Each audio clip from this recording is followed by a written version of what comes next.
Hello everyone and welcome to the InfoQ podcast. This is Renato Losio. I'm the chair of the upcoming InfoQ Dev Summit in Munich. It's a new event, and if you're looking to stay ahead on critical topics like generative AI, security, modern web application, and more, we'll discuss that. And almost all, if you want to then learn, not just from our three amazing panelists today, but from over 20 senior software practitioners from very different experience, different background, different countries, join the event in Munich. And there will be plenty of time as well to connect with not just the speakers, but as well your fellow practitioners. And last but not least, end of September is Oktoberfest in Munich. So if you want to add a few days and enjoy the event, that's that one as well. InfoQ Dev Summit is a 2-day event brought to you by the team behind InfoQ and QCon software development conferences. So probably you're already familiar with QCon London, QCon San Francisco. There were 2 new events that are InfoQ Dev Summit Boston in the US that happened in June. And next one is going to be Dev Summit Munich at the end of September 26th and September 27th. So I hope, really looking forward to connect you in Munich this September. Hope to see you there, but I don't want to steal more time to this podcast. So today I have the pleasure of sitting down with a panel of 3 amazing speakers from different background, different companies that are all 3 going to be speakers at the upcoming InfoQ Dev Summit in Munich. They are Daniel, Santos, and Mikhailo. And I would like to let the panelists introduce themselves in just a moment. And then I'll give a minute to each one of them to introduce who they are, what they do. And then we'll launch into a conversation that covers some of the topics, some of the critical technical decisions that senior software developers face today and that we are going to dig deeper in Munich next month.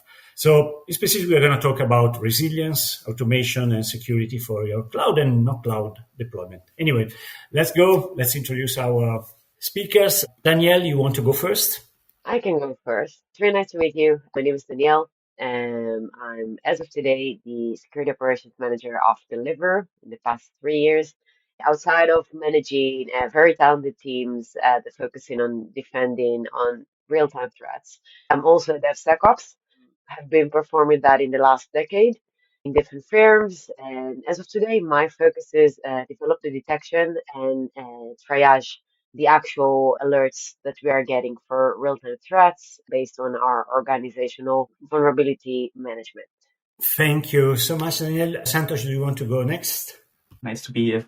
So my name is Santosh and I live in Hamburg. Not actually Hamburg, but I live nearby Hamburg. So I work as a senior software engineer in Celonis, which is based in Munich. So of course I will get a chance to visit my employer as well after a long time.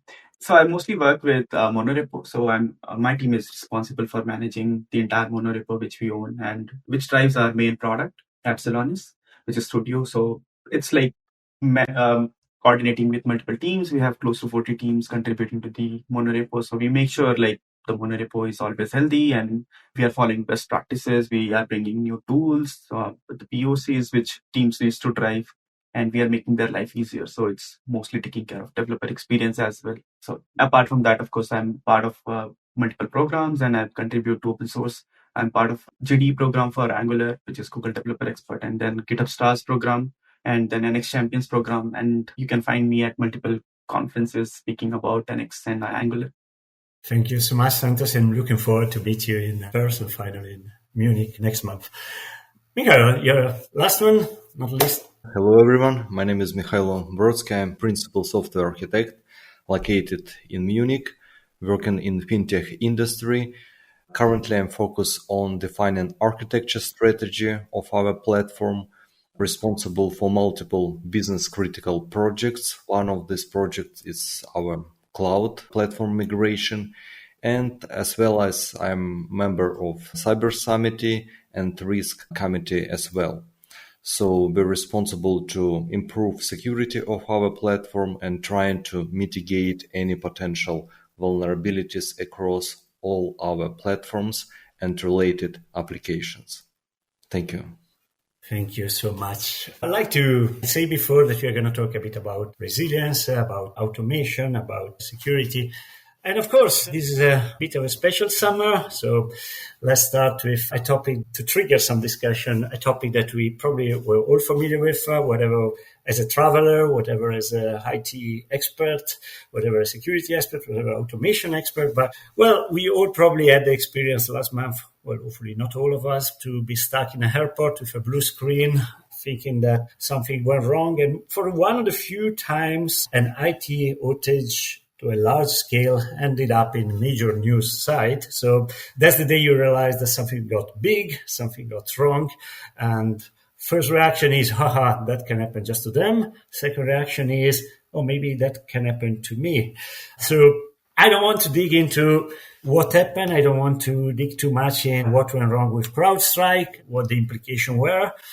I just want to use that as a trigger to our discussion about resilience and about the risk, not necessarily of global IT meltdown, but maybe as well at the company level, how to handle that, how to handle automation, how to handle those processes. And the very first question I have for you is, were you surprised? And what eventually surprised you most of what happened? And what do you think was the critical lesson we should learn to avoid to say that's never going to happen to me? Of course, I was surprised, like how something big like this can happen, and a company like which has billions in money and turnover, like they are doing this, and they are responsible for like a global outage like this. I remember, like I was traveling that day, not at the airport. Like I was lucky. I was struggling with another transport of Germany, which was Deutsche Bahn, right, which is never on time. So of course it was delayed. Irrespective of global outage, it can be late as usual. And I saw some of travelers struggling because one of guy who was trying to buy some food at the station, at Frankfurt station, and his card was not working. Like people don't realize that, okay, a small mistake can cause this, right? Someone who is traveling internationally and his card is not working and he want to buy a food. So I was really surprised like this happened. But I think this is the lesson for everyone that of course no system is safe, right? I mean, we all make mistake, but I think it's everyone's responsibility to at least make sure the critical path works, right? This is a critical path where it can impact millions of systems, millions of people personally. So that was the takeaway, that make sure like your critical paths are taken care of. Thank you, Santos. Danielle? To be honest, that's a domain that before becoming a DevSecOps, I was in security IT. And the shift to that and the shift to cloud made me wonder what we're going to do with the agent-based SaaS solutions and when it's going to actually impact infrastructure. Because when we're saying, okay, we are hybrid, we are moving to cloud, it's really important to bear in mind that it's other firms' servers. It's just not visible to you. And whenever there is an impact also on our cloud vendors on some extent, because there was this bit that we could never close back to about what will happen if something that it's agent based will impact actual infrastructure. What will happen when the two approaches of on-prem and cloud will clash on that end. I think that I was slightly amazed from I don't want to speak about the outage like respective to the company so much because things like that can happen. There is no blame. I think that I was surprised from the scope. I think that the company itself is trusted and they're serving a lot of vendor worldwide.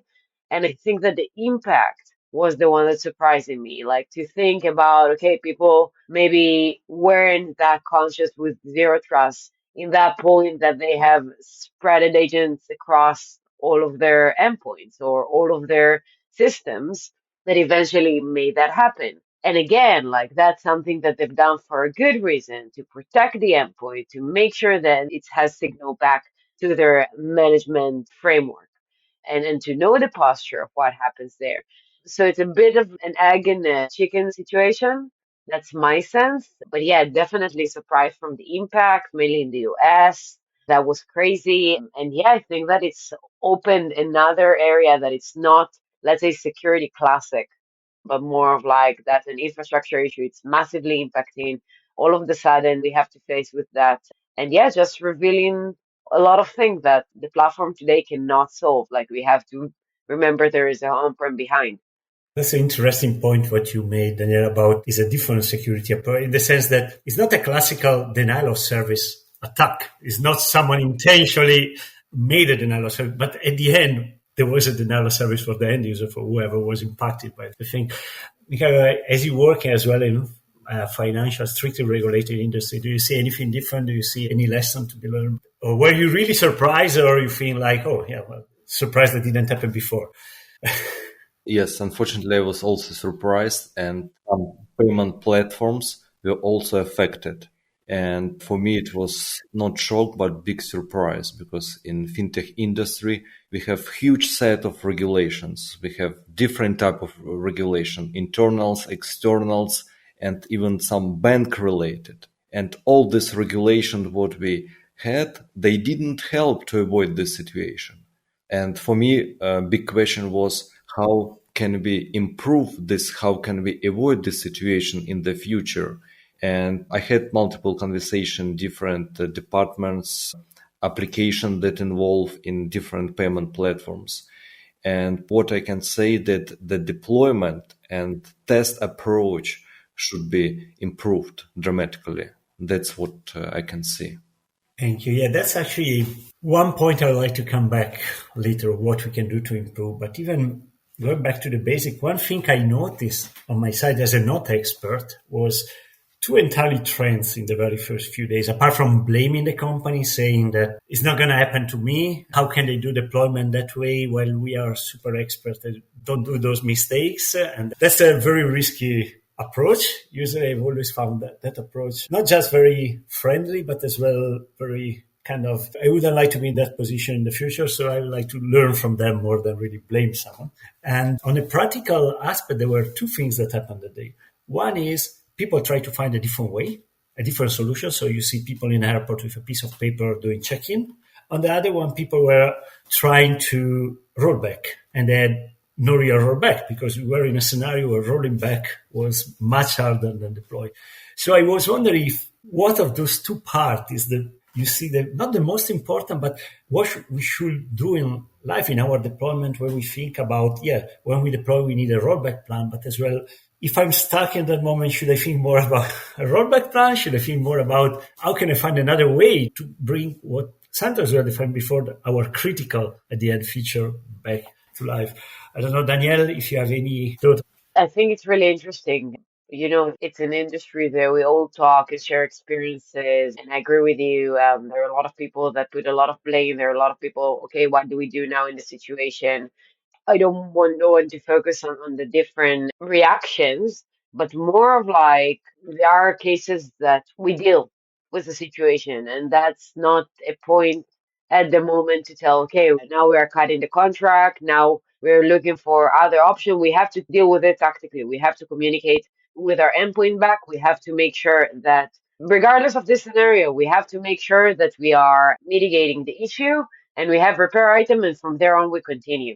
But I want to take a step back and to highlight the fact of zero trust as well, mainly with third party and fourth party. There is a lot of room of having technical issues, SLA issues, threats that is based on the tool that they use, on the infrastructure that they use. Renato, you're a cloud architect. Many solutions are built on cloud infrastructure. Not always it's visible to actually know how they've configured their environment. They can all of a sudden one morning tell us, oh, we actually use Java libraries and now you're experiencing Log4j and you didn't choose it. And it's so fragile. And that's something that I would refer to what I would expect to see before a solution is being onboarded. A more detailed understanding of the infrastructure they use, to bring the right technical people to ask the right questions, to work very detailed with solution engineers, to explain them how our environment looks like, what do we need from them, what is our concerns, validate that there is, I don't want to be blunt, but there is a lot of promises sometimes from vendors that doesn't really reflect the reality of what's happened in their infrastructure, on their regulated frameworks they're sticking by. So be very transparent, not stop, like be very persistent until you find the right answer that you look for. That's something that I love about Deliveroo, that we always think about what can happen because we have taken a SaaS solution, because we've purchased a SaaS solution. So it's not just us using them in order, in my perspective, to manage threats. It's also how do we manage with them if they experience a threat, and with something that we have experienced across the past 3 years that I'm in, because like 6 months after I joined, Log4j started. And then we're like, all of a sudden, there are a lot of SaaS solutions that are leveraging Java libraries. That's a very good point about what you made about going down the chain of supplies, because it's pretty hard. Sometimes you don't even realize where they're based. You might end up actually deploying your stuff on one cloud provider in a specific region, deciding to monitor using a third-party solution that actually you don't even know is deployed on the very same data center you're monitoring, hoping that when it goes down, probably you both and your monitor solution are going down at the same time where you're still paying for that. But usually you don't have that visibility. And you need to dig a bit. It's not that all the answers are there. You need to go and find yourself. And I think one of the challenges as well, and that's something, and maybe Michael can give some feedback from his perspective, because Daniel said, oh yeah, it's different with cloud. You might have everything in the cloud and you need to trust them as well. But at the same time, I was thinking, as a cloud architect, sometimes it's easy to do something more. I mean, in terms of resilience, security, it's like, okay, I have my data is on S3 or the equivalent of another provider. And then suddenly someone tell me, oh no, why do you have them just in one region? If the region go down, do you want to have a multi-region? Yeah, we can do it multi-region. At the end, it's one click away. It's not that complicated. Can we do it multi-cloud? Yeah, we can do it multi-cloud.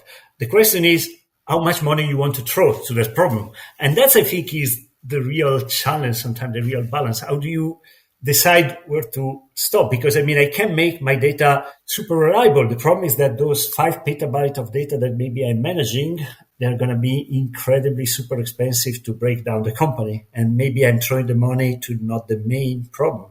So if I'm looking back at the CrowdStrike and that scenario, I don't know, Michael, is if I look back at my company or a project I'm working, how do I find the critical path somehow? Where should I invest? Where should I make it safer? What should be the direction in the cloud? Just throw money? Yeah, interesting question. And, in this case, we're talking about environment and how we test our application and about our application in general. And from my experience, I can see that in case we have very critical application and we would like to deploy it, sometimes we come up with the run book with the detailed steps which we need to execute in some sequence, and in case something go wrong, we have no go decision when we can roll back everything. But here we're talking about environment and how we can test all these different components of this environment, and it's not related to application. So that's why the approach of how we come up with the new updates to particular elements of the environment, we need to resync.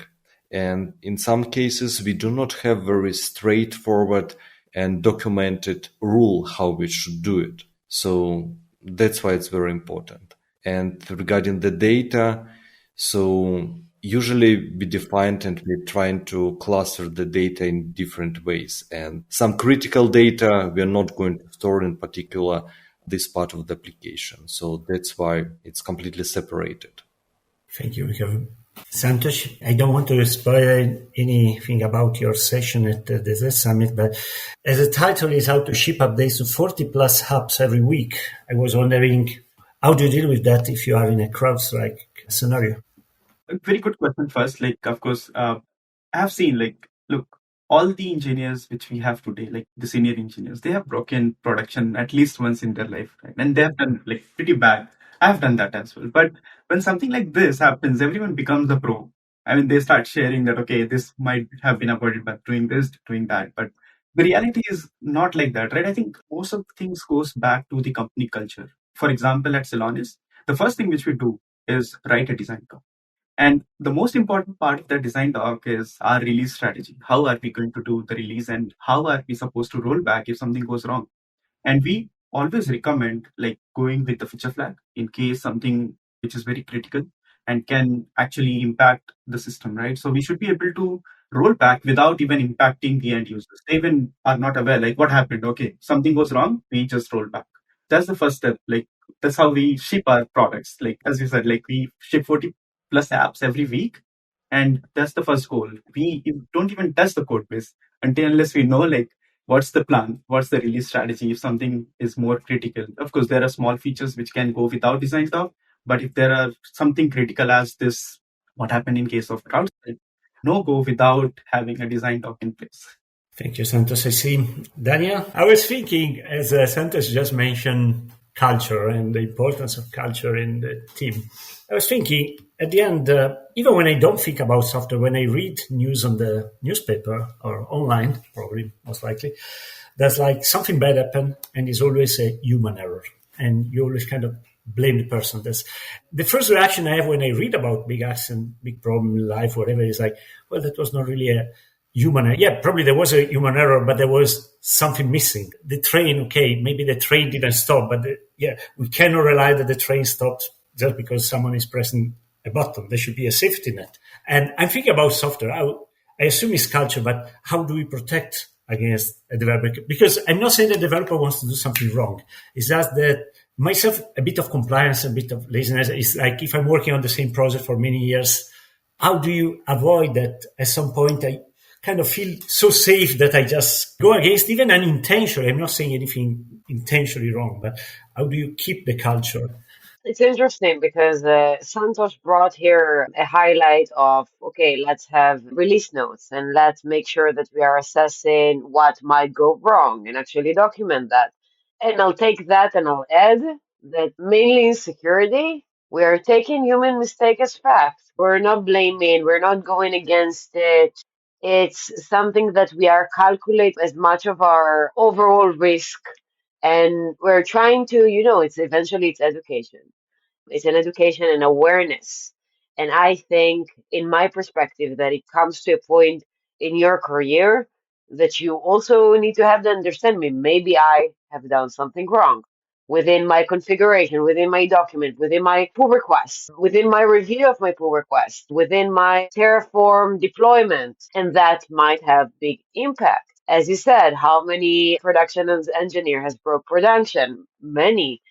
And that also relates to what my session in InfoQ is about. And that's mainly about the security aspect that being impacted from misconfigurations that happen on cloud environments.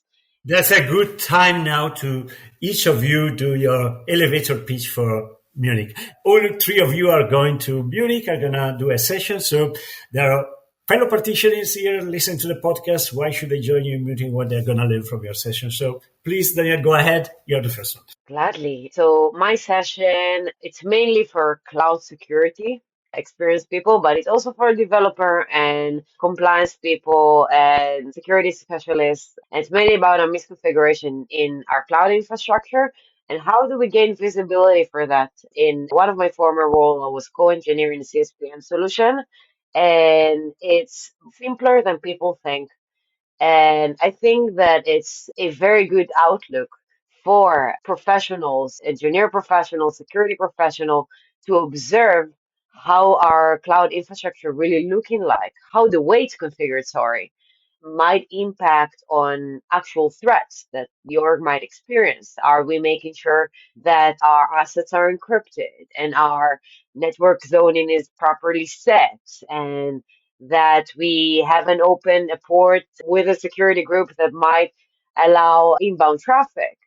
And how easy is to identify that? And as of today, we are heavily invested with CSPM and Synapse solutions and this security product and this security product. Before we are doing all of that, really understand our environment, understand how it can be misconfigured, understand where our crown jewel is and how that can be impacted. It's for all levels, and I'm really excited. And we'll start there just from the beginning. Thank you so much, Daniel. Santosh already said the title of your session, but please go ahead, tell us more. So as I mentioned, we ship more than 40 plus apps every week. And I'm excited to share how we do that, because it's very critical when you have to work with multiple teams, right? So as I said, 40 plus apps, but we have also 40 plus teams to work with. So how to communicate well, how to make sure whenever you are bringing a new tool, how to educate, how to promote best practices, how to promote better architecture.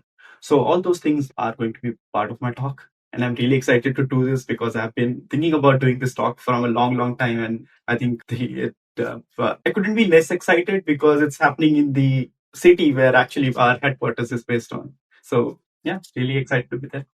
Thank you so much, Santosh. Mikhailo, I think we're going to talk about supply chain security. So go ahead. So my topic is going to be also around security, about comprehensive approach to software supply chain security. And as you know, creating and developing good solution in highly regulated fintech industry environment is super challenging. And I'm going to elaborate more about regulation, how to navigate in this regulation, because it's not enough just to understand some technical aspect of implementation of some language. In our area, it's also important to understand the environment. So that's why I will go deep to standards, regulation. Then I'm going to show some use cases from real examples, how we try to solve some challenges because of this regulation. But from another hand, a person who are not from fintech industry can use this knowledge in order to apply into their business domain. So that is going to be interesting talk and some converging to different worlds that's fintech industry and our technical architecture industry. So I will show you some examples, use cases, and from architectural point of view, explain how we can make architectural decision faster and right. Thank you so much. I will give my final pitch that is, well, these are 3 amazing talks from the conference. There are going to be other 20 amazing talks. And so I hope to see you all next month in Munich. So see you there. See you there at the end of 26th and 27th of September. And thank you so much, Mikhailo, Daniel, and Santosh for being with us today. Goodbye.